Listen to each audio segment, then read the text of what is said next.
Leo nataka niongee kitu kimoja kuhusiana na jamaa hawa wanaokurupuka tu. Kuambua nikupe connection, alafu akaingia tu kwenye connection. Usikilize uzuri, follow, subscribe, unisikilize kwa makini. Mimi haya mambo yashawahi kunitokezea. Hasa na wewe sitaki ya kutokezea. Kwa jamaa aliniambia anataka nipa connection na kuingia katika chama cha Freemason. Jua yule mtu ambaye anakupa connection ya kuingia katika chama cha Freemason sio hakombii maneno yote. Yaani kwamba kwenye chama kuko hivi, yani kuko hivi. Hakombii misukusuko yake, mzunguko wake. Kile chama kina siri nyingi, kina siri kubwa sana kile chama.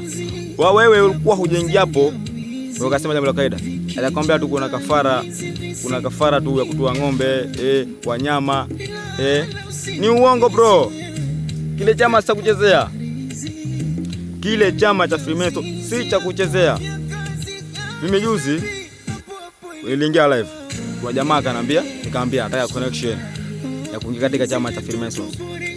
Kanambia chukua namba kwenye bio. Nikachukua namba kwenye bio, nikamtafuta.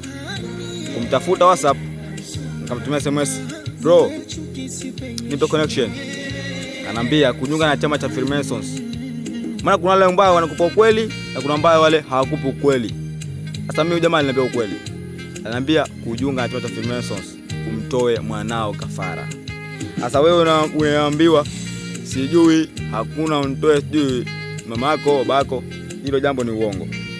Na mimi nazungumza hivyo hapa mbele. Haizuru maisha yangu atakuwa hatari kiasi gani.